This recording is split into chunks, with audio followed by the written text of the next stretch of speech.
Good. Again, good afternoon, everyone. Excited to have so many alumni and friends and students on the call today to kick off our inaugural Our Connections web series. We're really excited. This is a great collaborative effort between the Office of Advancement and Career and Professional Development here on campus. And we're very delighted to have you all here to get things started. Remember, if you have any questions today, feel free to pop those in the Q&A function. And definitely thanks, Alex, for starting us off strong on the chat. If you want to talk with each other, you may do so on the chat feature, but please put all your questions in the Q&A option. Sara? Well, hello, everybody.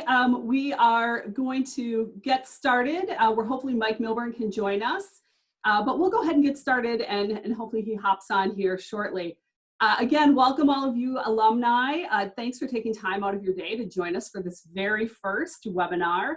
And I wanted to share that I'm Sara Hathaway. I'm the director here at Ripon College's Career and Professional Development Center. Raleigh is joining me here in the background. He thought he'd come hang out, but he didn't wear his mask, and I should probably put mine on too, but I'm not going to worry too much about that. For those of you who aren't familiar with the Center for Career and Professional Development, it's here in Pickard Commons next to the Starbucks. And it's also remotely located in my home office too for the summer and part of the end of the spring semester. I wanted to quickly, before we launch into our Q&A with our panelists, just share briefly what fall is going to look like for our students here in this department. We plan to continue using our career services platform Handshake, which we rolled out last summer. For our students to continue utilizing that. And then there will be a new virtual event feature that Handshake is adding. They're working on it right now. And that will be available for students to utilize for virtual events in the fall. If you as an alum have any employment or internship opportunities that you would like to share with our students, feel free to email me. I will put my email here shortly in the chat. Also, you can connect with me on LinkedIn. And we do welcome remote opportunities for our students as well. We do have a small office space here that our students utilize for remote work. So please feel free to send me those. If you are unfamiliar with Handshake, I can work to put that information up for you. Otherwise, it is free for you to connect and post jobs for Ripon College on Handshake. But that's enough from me. Let's get going with our alumni. And first, I guess we'll go in alphabetical order and let them introduce themselves, starting with Dante.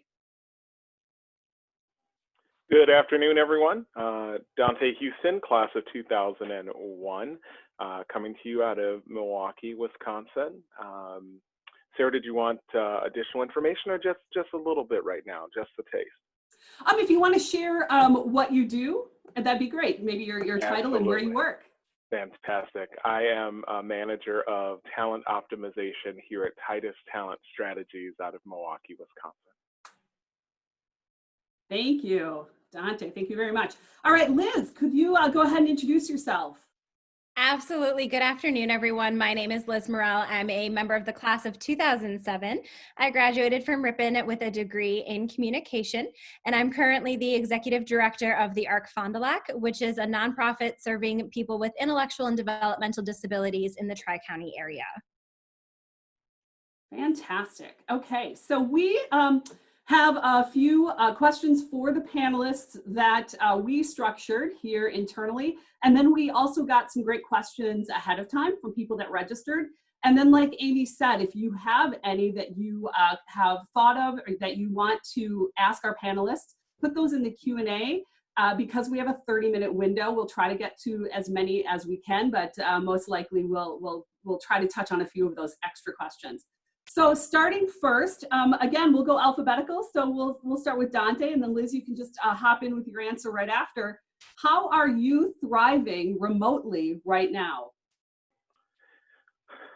Sara, I love that question. I've been fortunate to be in this position for 3.5 years as my entire workforce is a remote-based workforce. We do have offices here in Milwaukee, but we all work from our home offices, which is quite the perk of the organization. I always like to share a couple of things, and I'll break it down into probably 5 simple things that that have helped me as I made my transition to a home office or a remote-based work environment. The first thing being having an inspiration board. For those who have visited me here in my home, have seen it. It's just pictures of family and friends, and it's right there in front of me. So I glance up and I see it anytime I'm trying to do the work that I'm doing. Secondly, I always enjoy having a little bit of natural light behind me. I know it doesn't work the best with Zoom calls, but having that little bit of natural light in my office space really helps out. And third would be to have some form of closed door. I now have my two daughters who are 13 and 16 here in the home as well, making a lot of noise. And so I'm fortunate to have a space that I can kind of close off and really focus on my work day with that closed door. And don't say anything, but I did invest quite a bit into this comfy chair because you know, if you are going to be in an office space, we always recommend that. Obviously, making sure that you're in a comfortable office space is critical to making your day the best that it can be. And I found that having a comfortable chair is one of those things. Finally, I will say that the biggest thing that I've enjoyed and learned and have involved in my process of being remote as an employee is really trust. I know all of the others were physical things that you can see and touch, but that one is probably the biggest that any employee, whether new to a remote environment or more experienced employee in the environment, having that trust from not only the employee base, but also your employer will really lead to a greater engagement of the role in which you're working on and the work in which you're doing. So one of the main reasons people leave organizations is due to that lack of trust. So we always want to make sure that you're showing that appreciation for being entrusted and given that opportunity to work in kind of that remote environment, and that your employer obviously showcases that appreciation for the work in which you are doing, because more than likely you're going to be working more when you're in your home space and working remote than sometimes when you are in a physical office space. So those would be my top 5, and certainly I'm excited to share a little bit more as we go through, but I'll shoot it over to, I believe, Liz is next. Sure. Thank you. I think I learned a lot from that. Hopefully other folks did too. You know, interestingly enough, my organization is the opposite end of the spectrum. We were not prepared to work remotely. We had no one that worked remotely. So it was an incredibly quick pivot for myself and for my team.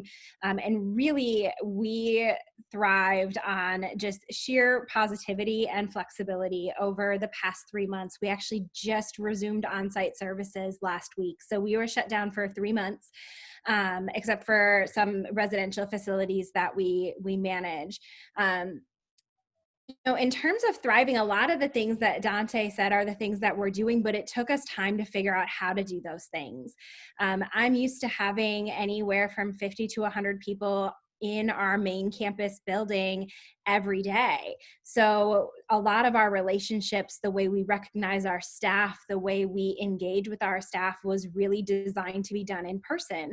So it was an opportunity for us to think about what are ways that we can connect differently? How can we show that recognition, particularly for an essential workforce during some really unique circumstances, in a way that can be done without being in the same space. And similarly, how did we find ways to kind of recreate that connection and that opportunity to connect and engage without being in the same place? So we've really embraced some new technologies. We have group chats now, which we never had before. We have employee pages on social media. And, you know, we went old fashioned and we wrote some notes and, you know, just made sure we were still maintaining those high touches.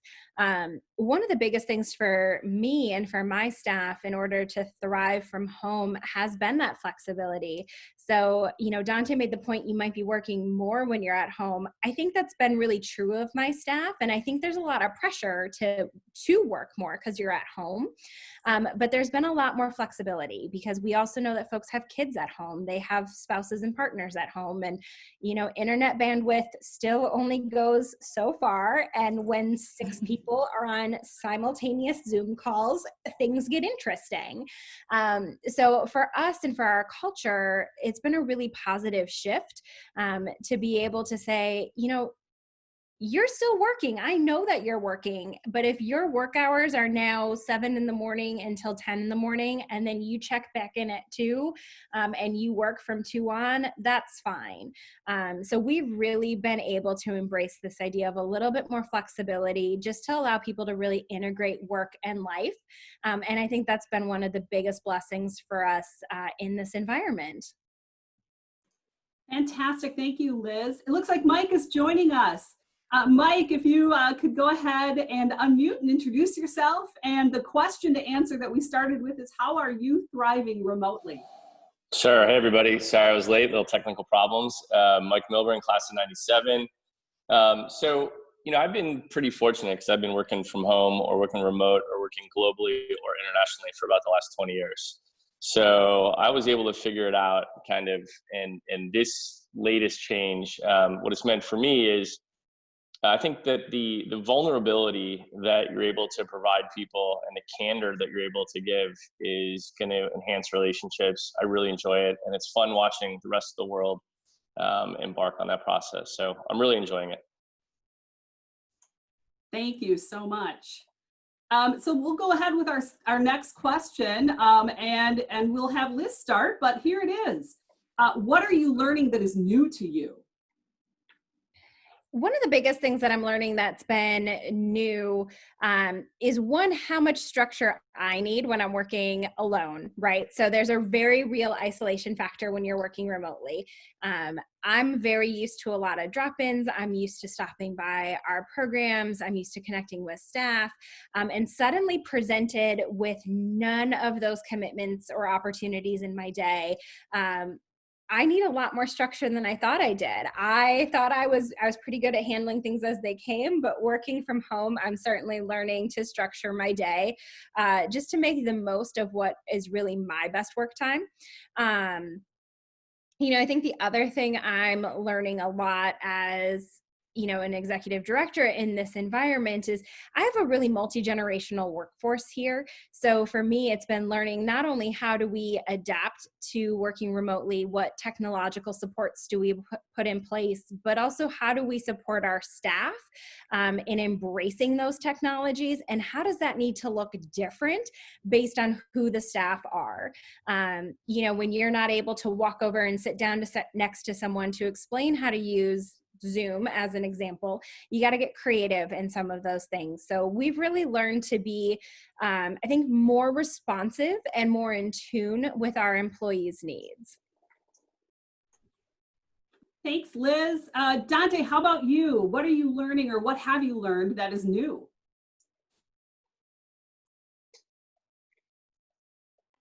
New to me, the biggest thing that I've learned and experienced throughout all of this is that there has to be an effort at continuous learning.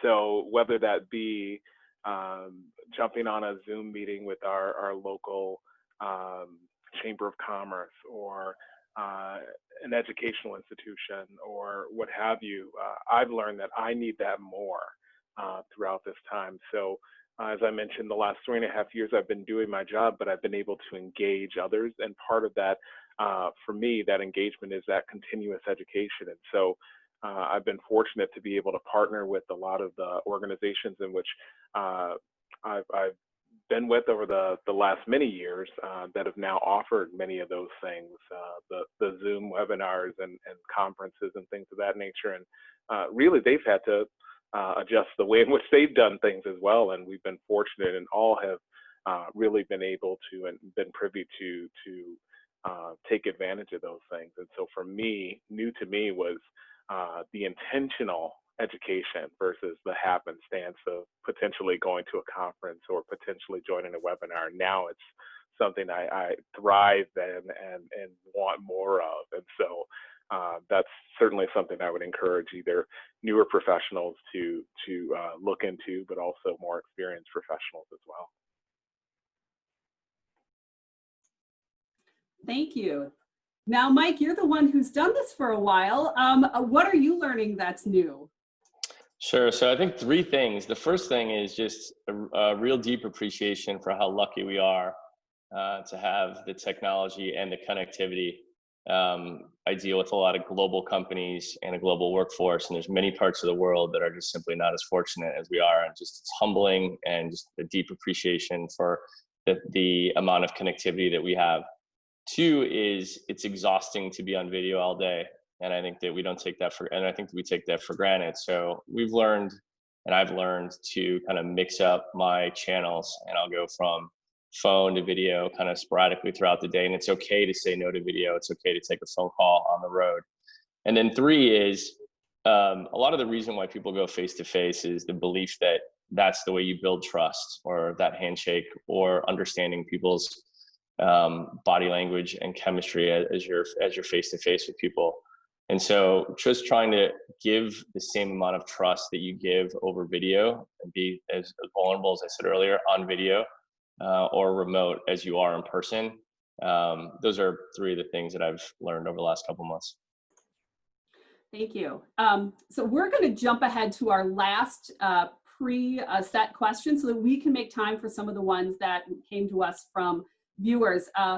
For all three of you, the one we're going to talk about next are what are the innovations that you use now that you are having to work in a remote environment, or what is the one that helps you do your job remotely the best? Probably Zoom, but maybe we tried one other than Zoom. And Dante, you can. I can start. You know, certainly as we have learned, the world is on Zoom, as you mentioned, Sara. But there are also other tools in which we can utilize. My group in particular, we enjoy Microsoft Teams. It also has a platform for video conference and things of that nature. And we found that particularly during the height of the pandemic, that unfortunately some tools aren't necessarily going to always work flawlessly. And there were a few instances in which we had to end a Zoom meeting and say, let's switch over to Microsoft Teams because again, it's a platform that we're already paying for. It's one in which we're familiar with. So why not try to use that as well? In order to keep the group together, because we are a digital world and a digital nation, many of my colleagues have jumped on board with things like Marco Polo, very simple things that you can do as a team to remain engaged and see that quick blip of one of your colleagues who's doing something fun on a day off or something of that effect, but really utilizing apps and tools that are not necessarily just Zoom. As Mike mentioned, sometimes you just don't want to be on a Zoom call, but some of those quicker things like Marco Polo makes it a lot easier to have the day go a little bit smoother for us. Thank you, Dante. Liz, how about you? What are the tools or a tool that you can't live without now that we're working remote? Yeah, absolutely. I have to chuckle because I was going to say Marco Polo. You know, one of the things that we were looking for was how do we recreate that sense of camaraderie among our staff? How do we, you know, keep those relationships strong, particularly when we are dealing with essential workers, we're working in a healthcare adjacent field, and things are both the same and incredibly different for our team. And that support among colleagues is so important. So Marco Polo was actually really our answer. You know, we have a big kind of organizational group. We have lots of little small affinity groups among different departments. And it's just been a fun way. We've pushed out some challenges, you know, tell your favorite dad joke in honor of Father's Day. You know, what's your favorite memory from working here? Just lots of little fun things to really keep those relationships strong, because so many of our staff work alone with just our clients. So that's been really huge for us. Thank you, Liz. Mike, how about you? I think the team's covered a lot of the tools, and we're really talking about changing the channels that you communicate on, which has been a big topic in technology for a while. I'm going to go way out of altitude, and I try and work almost 100% mobile. And so in the new video age, I can go through 2, 3, 4 batteries a day. So I try and make sure that I've got a charged Mophie pack on me at all times, because it could be hours before I get in front of a physical power station. Fantastic. So Amy's got some questions that have been coming in on the Q&A. Amy, do you want to go ahead and ask one of those to the group? Sure. So anonymous attendee is asked an important question. How should someone utilize or leverage their remote skills when they're thinking about their resume and updating that, or updating their status on LinkedIn? How can they really showcase their remote work skills? Any take? Throw it to me, Mike. I'll follow you up. So because I actually just did a full session yesterday on this exact topic, so it's right in hand actually.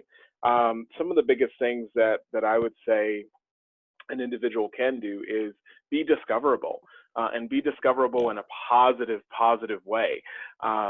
The largest mistakes that we see either new graduates or even more experienced professionals make is they want to, in this era, make all of their information confidential and to lock things down. If you are at a point in which you are considering a career transition, or if you've been furloughed and looking at new opportunities, please make sure that all of your social media and anything that you've done as far as webinars are all discoverable. Unlock those things so that people can see your expertise and they can see the many great things that you're bringing to the table. On the contrary, as you're doing that, please ensure that the content that you are putting out is appropriate and won't necessarily be considered what am I saying? It won't be considered a negative by a potential employer. I jokingly say during many of my conversations, those things are discoverable. Should they be discoverable according to the Equal Employment Opportunities Commission? No, they should not be, but we all recognize that they are discoverable. So please be careful in the things that you do post, that you do like, because those things will float to the surface and be discoverable. But just put yourself in the best of light and ensure that people can see the best you. Fantastic. How about you, Mike? Any input on that question about how to leverage this remote work that you're doing on your resume or on LinkedIn?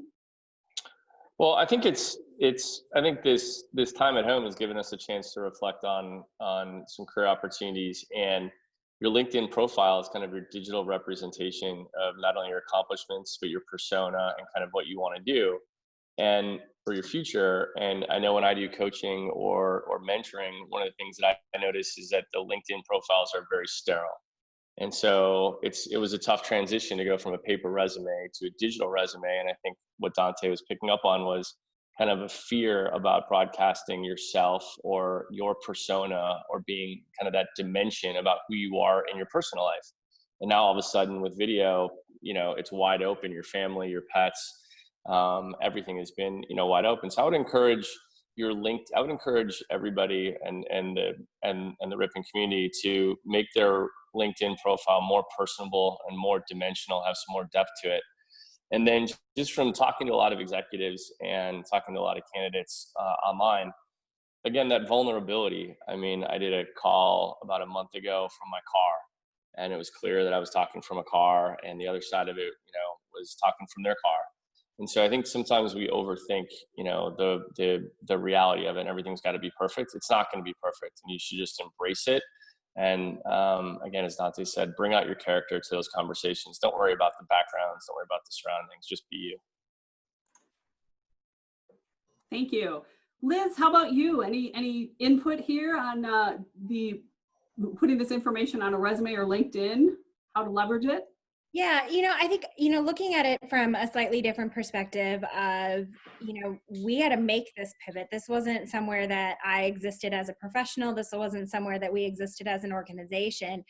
So for me, as we move forward, just knowing that in an interview setting, having someone talk about what this experience has been like for them, and to Mike's point, sharing some of that vulnerability, that really, I think, is going to tell us a lot about who are we looking at adding to our teams, and really what can they bring as, from a personal dimension, right? So what are those intangible things that I can't train, right? So is there resilience there? Is there initiative there? Is there self-awareness and self-accountability? For me as a potential employer, if we're in an interview and you say, working from home is not really my thing, or working at home isn't my thing, I don't know that I thrive in that environment, but here's how I've remained successful doing that, that tells me a lot more about a person, and gives me a lot to work with as we look at how we move forward. Great, we're getting Fantastic. Oh, Amy's going to ask one of the questions that came in from one of our attendees. Sure. Stacy from the class of 1999 wrote in, and she wanted to know what you all had to say about making the pitch to an employer if you would like to continue working remotely. And how do you pitch that? If you haven't worked remotely, now you are, and you'd like to continue in that environment, what makes sense? What tips can you offer?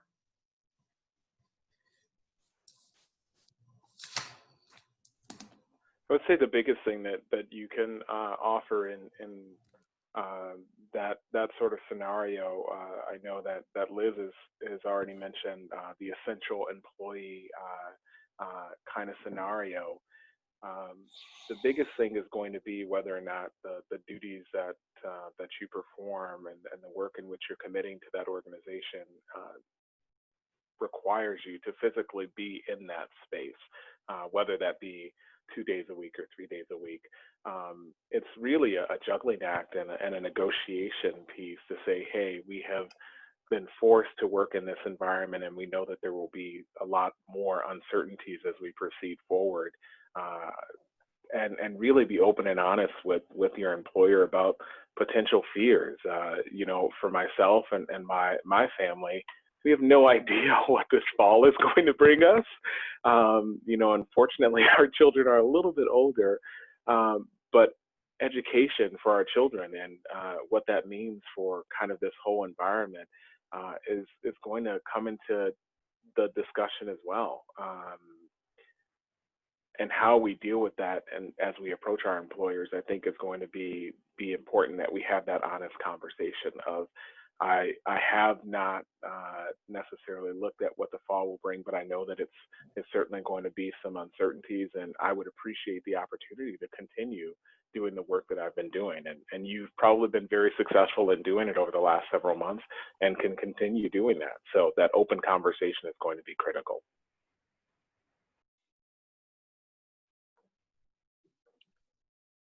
Mike, how about you? If you've got somebody that wants to do this now moving forward as their new norm, how would you suggest they pitch that to their employer? So if you think about, if you think about conversations and you think about the workplace, the way I think about it is, 15 years ago, there wasn't really a conversation about where you were going to live. You kind of had to live in the city wherever the job was. And then with telecommunications and the internet and enhancements, it became, could I work in a different city and commute, or where is this job located? And that became part of the normal interview process. And then as remote working started to take off about 8 to 10 years ago, there was half-day Fridays. There was, I'm going to work 1 day a week remote. It was just part of the normal conversation. I think you become accustomed to talking about compensation. You become accustomed to talking about roles and responsibilities. You get accustomed to talk about all these things. And I think that this is just one of them. So I would approach it head on, and I would say, this is what I like.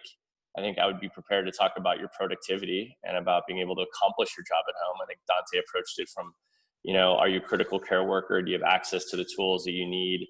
Those kinds of things. But if you're able to be productive at home and it's a good environment for you, I would make that a point of, it's a topic of conversation, and I would go right at that topic. Fantastic. Liz, anything on pitching to your employer remote work? I might be kind of, I guess, the alternate perspective on this, right? So the conversation I've had with my staff that are able to work remotely is, tell me what you want to do. Tell me what's going to work for you and your family, and let's find an integration and a balance that works for our organization. But what I would say is, you need to know your organization, and you need to be mindful of, is your organization, is the person you report to ready for you to work remotely, right? For my organization, we're not at a place resource-wise to support everyone that maybe wants to work remotely, working remotely as much as they would like. We really had to scramble. So I think being mindful of that, and as you're having that conversation, yes, approach it directly, but also demonstrate that understanding of where your organization is at, and know that they may not be able to resource you to the degree that you want to be resourced, or to the degree that would actually allow you to be successful. I'm not in a place to equip everyone with a laptop that is robust enough to do Zoom calls, to do video production. So just really, I think adding that element in goes a long way when you're having that conversation, because it does give your employer that sense of, this is what's going to work for me. This is how I can be productive, but I also recognize that I'm one of however many people, and that this has to work on a scale larger than just me. Thanks, Liz. Super helpful. Kind of flipping the coin a little bit, curious what your thoughts are about how you help support your staff who are working remotely, and kind of maybe some mental health concerns that come along with isolation from remote work, and how you keep people connected and safe and feeling supported. We actually worked with our employee assistance program almost immediately. So we knew that going into this situation where we were deemed essential, we had to keep operating our group homes, but on a larger level with more staff. We knew that we needed to make sure our employees remained connected to resources. So we got in touch with our employee assistance program right away. We made sure that there were going to be remote options available for them, and made sure our employees had that information. But that's also where some of those little things we did, like Marco Polo groups, like Facebook groups, that's where those things came in for us as well. I made phone calls to every single one of our employees every month. So I spoke on the phone with each person at least once a month, just to check in, just to say, how are you doing? Is there anything that you need? Is there anything that you're struggling with? Because we knew that our folks were under stress, whether they were working at home or leaving the home to go to work. They had kids, they had partners and spouses, they had family members. There was just a lot of stress. So making sure that we were maintaining those connections and those touch points really went a long way for us.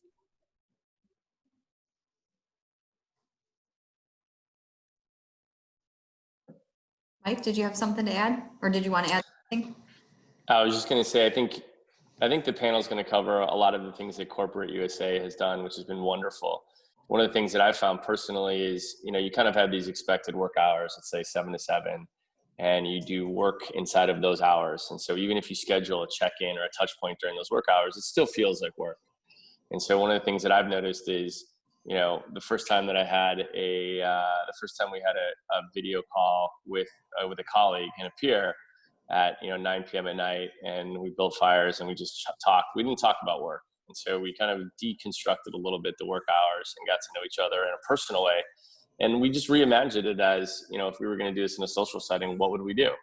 And so I think there's something about the work hours which causes our brain to think you have to do work. And so even when you ask questions like, how are you doing, et cetera, you kind of get some canned answers. And so removing kind of the work hours barrier from it, while it did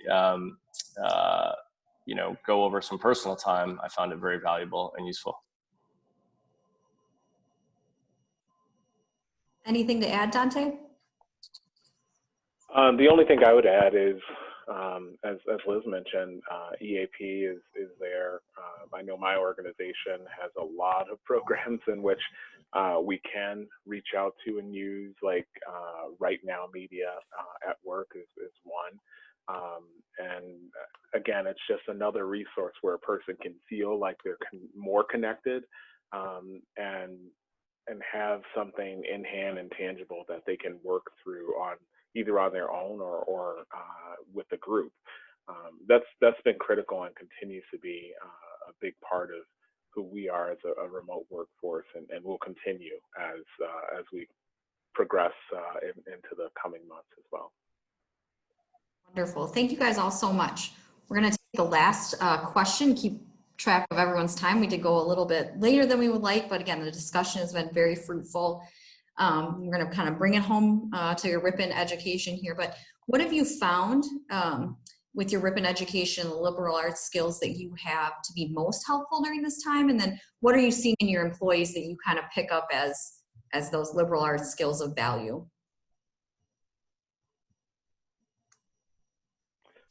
Our liberal arts education is a resilient education. The things in which we learned on campus and even off campus post-graduation has been extremely beneficial as I continued in my efforts in my current role. But passing along those same skill sets to my colleagues and my friends and even my family. My wife, her role drastically changed during this time, and there was always that little bit of panic of what's next. But just having that calming spirit of, no, you've gone through your educational process, you can adjust to writing more versus being in person, and offering those up as tips and tricks, I think has been very, very critical.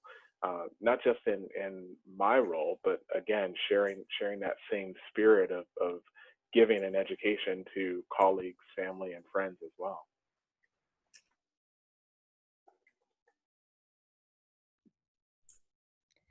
I don't know that I've ever applied my liberal arts education more than I have in the past 3 months. And for me, I think what has stood out to me the most and really what I always emphasize when I talk to folks about a Ripon education, it is the ability to take information from innumerable sources, many of which seemingly have nothing to do with each other, and land on an answer. Land on a strategy, land on a path forward, support it, and run with it. I've been involved in getting more information from more sources than I thought humanly possible in the past 3 months, and being able to pull all of that together and to distill that down to support for why we're doing what we're doing has been absolutely critical and really all things Ripon, right? It's the reason that your back in my day, first year seminar course in philosophy made sense in your chemistry class, which made sense in your art class. That's really been, I think, the biggest thing for me is that ability to synthesize information and to see the potential of information regardless of the source.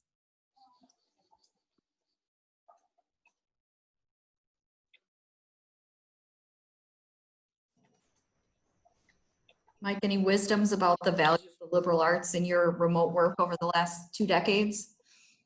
Well, I would just say that, Ripon is while it's based in Wisconsin, is certainly an international institution. We've had, people from all over the US and all over the world attend. It's anchored in the Midwest, and the Midwest values of trust and transparency. Those values have never been more important. So as we go through these very difficult times and things are changing, I think those values are shining through. And so when you're able to build trust over the phone or remote or whatever medium you want, when you're able to be transparent with people about how you're feeling or how you're not feeling or how you're coping with things, I think that those anchor points are something that are deeply ingrained in Ripon. So I'm incredibly thankful to have been there and have used those almost every day. Well, thank you all so much. As Amy mentioned, that was our last question. And first, we want to thank all the participants for logging on and joining us. And definitely want to thank our panelists, Mike, Dante, and Liz. Thank you so much.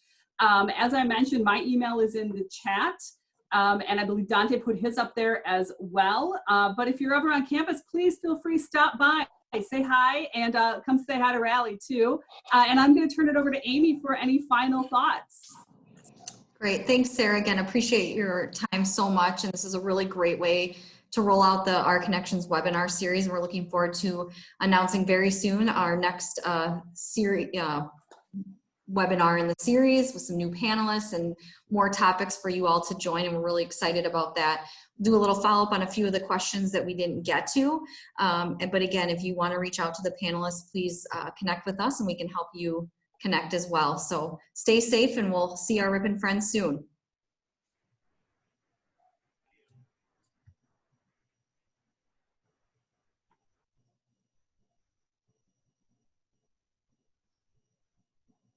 Phew.